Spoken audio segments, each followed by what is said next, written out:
على أشرف الأنبياء والمرسلين سيدنا محمد وعلى آله وصحبه أجمعين. Alhamdulillah, we begin our lesson in the continuation of Kitab As-Sulam Al-Munawwaraq by Al-Imam Abdul Rahman Al-Akhtawi, by praising Allah subhanahu wa ta'ala for this opportunity for us to continue with our lesson. And we pray that Allah subhanahu wa ta'ala bless us with tawfiq and understanding, inshallah. And may Allah subhanahu wa ta'ala make this lesson as a reason where our prayers are answered and our sins are forgiven. Ameen ya Rabbal Alameen. So inshallah today's lesson will be a brief one. Just to recap what we covered in our last lesson. We were speaking about qadaya, that is the plural of qadiyya, and in English we call it the propositions. And I mentioned that propositions are divided into two categories. We have qadaya hamliya and we have qadaya shartiyya. Qadaya hamliya, basically it is a statement that do not have conditions, different from qadaya shartiyya. The word shart or shartiyya comes from the meaning of conditional. So propositions either it is a statement with no condition, or it is a statement that has conditions. So qadaya hamliya, these are basically statements that do not have conditions, and we mentioned there are eight of them, 8 types as what the author of Sulam mentioned. There altogether we have 8. Number 1, we have qadiyya that is called qadiyya shakhsiyya, meaning if the subject of a sentence is does not carry a universal meaning. It is a particular, carries a particular meaning, like names of people. For example, if you form a sentence by starting with names of people by saying, for example, Zaid is a man, or Zaid is standing. So this kind of a subject, it carries a meaning which is particular. It is not universal. So propositions that have subjects that carry meanings that are particular in mantiq, our scholars in mantiq, they name this kind of propositions as qadiyya shakhsiyya, qadiyya hamliya shakhsiyya. It is part of hamliya, and it is specifically shakhsiyya because the subject carries a particular meaning. But if the subject of a proposition carries a universal meaning, then it becomes either muhmala or musawwara. So it depends. So if we say, for example, a particular sentence that does not have all or some, we do not have these indicators. If I say, for example, human beings are writers, this is a particular proposition whose subject carries a universal meaning, because human beings is kulli, lafzun kulliyun. It carries a universal meaning. If it is not preceded by all or some, then we call it qadiyya muhmala. So even the subject of this proposition carries a universal meaning, but it is not preceded by kulli or juz'i. In English either we say it is all or some. So this is called qadiyya muhmala. And then we have the third type, that is qadiyya musawwara, where it is preceded by indicators. It is preceded by indicators. So if if any we use any the word any all in the beginning any of a proposition, this is qadiyya musawwara. Or the word any some, any for example any we say all humans are beings, any all humans are beings. So this is qadaya musawwara, and it is any in the positive any, it is a positive any proposition. So each any of this proposition is divided any into two parts. Either any it is positive or it is negative. So number one we have shakhsiyah. Number two yani we have muhmala. Number three we have musawwara, that is kulliyah, yani that is preceded any by the indicator yani all. And number four yani we have qadiyya musawwara juz'iyya, that is preceded any by the word any some. So all these any four types any proposition we times two, yani because each of these we divide any into positive and negative any propositions. So for example qadiyya yani shakhsiyya, when I say for example Zaid any is standing, this is any a positive proposition, yani it is something that is positive. How do I change it any to negative? By me any saying Zaid any is not any standing. So each any of this proposition is divided into two. Likewise any when it comes any to muhmala, we say yani human beings any are writers, and this is a positive any statement. Negative any statement yani will be for example say human beings are not animals. So this is any a negative any proposition.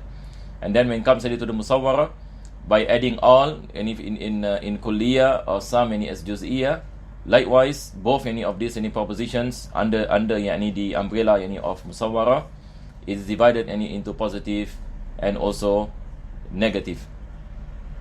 So for example any we say not all any humans are writers, and this is the negative. Or we say all human beings any are all any human beings are healthy, for example, or all any human beings have any the ability to read. So this is any a positive any statement. So altogether yani we have the 8. This is where the author yani of Sulam yani mentioned. Then qadaya yani hamliya, it brings any about 8 types. This is where he mentioned yani in the bait any number 55. He said wa kulluha mujibatun wa salibah. Yani all any of this, and all here goes back any to the 4 types of proposition. That is qadaya shakhsiyah, number 1, number 2 muhmala, and then we have the 2 musawwara. Yani one is the kulli, the other one is juz'i. So all of them yani mujaba wa salibah. Yani mujaba meaning positive, salibah yani meaning negative. Fahiya idhan, then this is any the conclusion. Fahiya idhan ila samani ayibah. Then it will lead yani to the 8 types as what any I mentioned. So this is just any a revision. In the previous any lesson I gave any some examples. So now we will continue. The author yani mentioned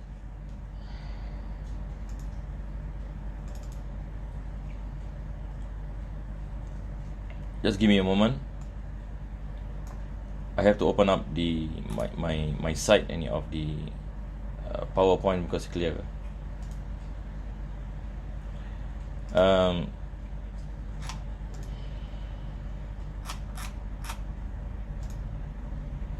Now after that, and the author mentioned wa in ala ta'liqi fiha qad hukim fa innaha shartiyatun wa tanqasim.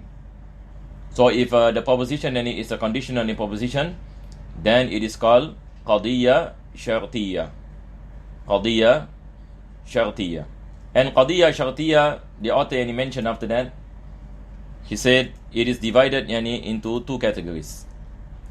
He said ila shartiyyatin muttasila wa misluha shartiyyatun munfasila. So it is divided into these 2 categories. That is the qadiyya which is muttasil.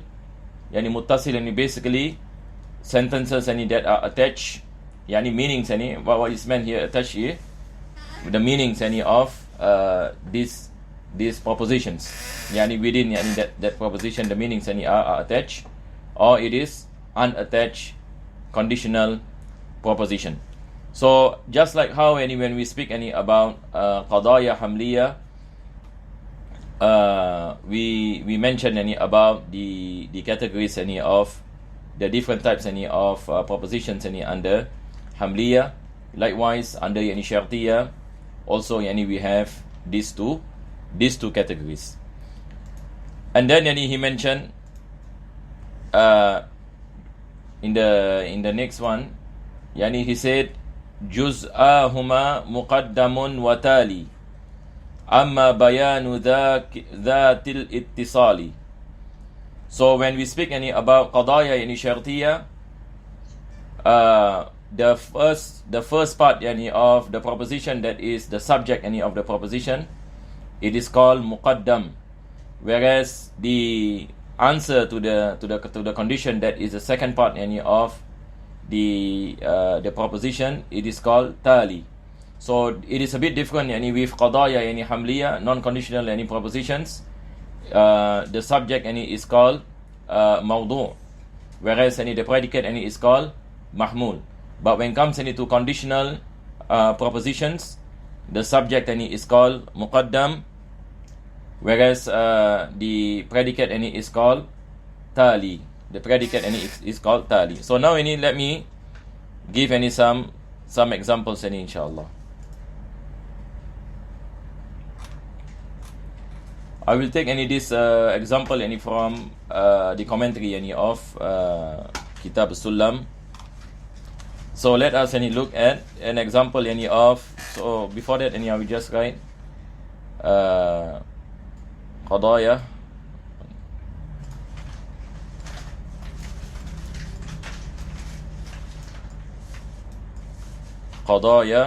syartiyah.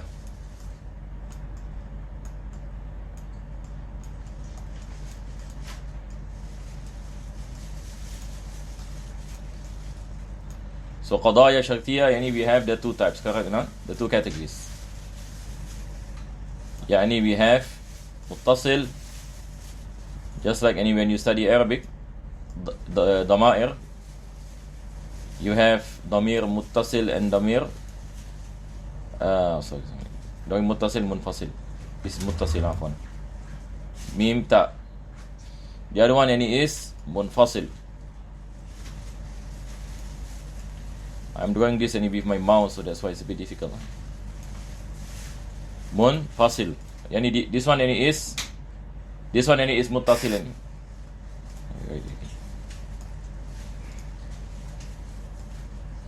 Mim ta sad lam muttasilun. Type. So an example of qadaya muttasil.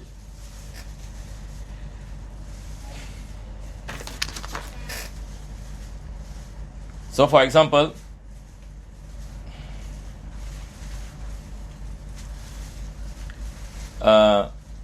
if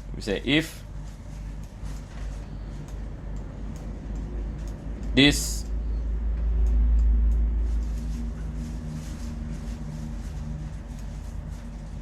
is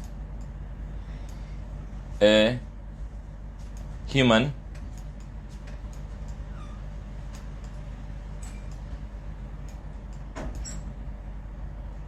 then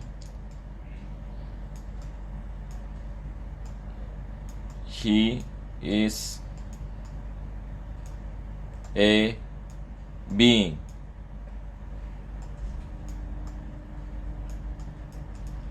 So let us look at this proposition. So this is a type of qadaya muttasila. Qadaya muttasil, qadaya syartiyah, and it is attached. Muttasil meaning what? Attached.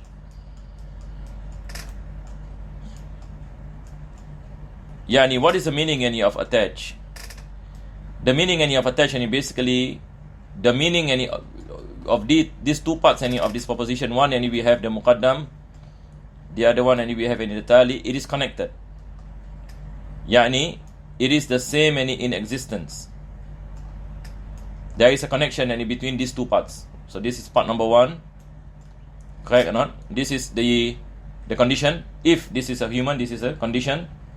Then this is the answer to the condition. Then he must be a being. So this is the part number 2. So this is a bit different than qadaya hamliya. Qadaya hamliya, basically we speak about subject and predicate. But here we have a condition and the answer to the condition. If these two is related, meaning in a sense that both of them can exist within the same the same topic or the same thing that is discussed, then it is considered to be an attached proposition. So if you look at this, for example, if this is a human, this in qadaya syartiyah we say this is muqaddam. Muqaddam meaning the thing that is mentioned. Muqaddam, the thing that is mentioned first, the condition. Whereas the answer is called tali. The answer is called tali. So what is the topic of discussion in this particular proposition? We are speaking about human, and also we are speaking about being. So there is a possibility that these two things exist, and meaning you say that if this is a human, then he is a being. So it goes back to the same thing. A human is a being. So the condition is if it is a human, then it must be a being. So it is within the same topic in which they can exist together.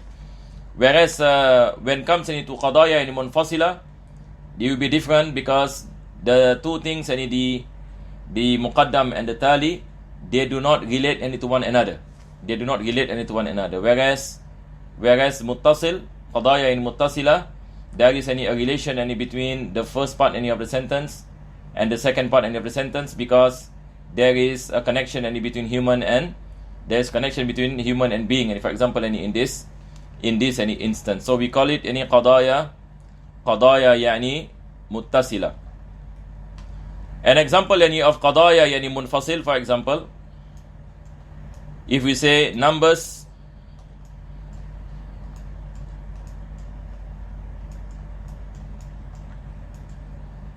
are either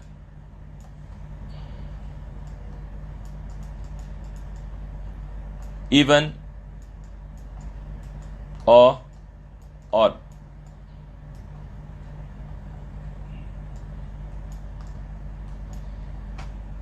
Numbers are either even or odd. So why is this considered to be unattached? Because you cannot combine them. It is either even or it is odd, but it cannot be the same. It cannot be the same. So can you see the difference between this kind of proposition and this kind of proposition? This, the first proposition, which is a muttasil, there is a connection between what we mentioned, between humans and being, between the condition and the answer to the condition. So it can be the same thing.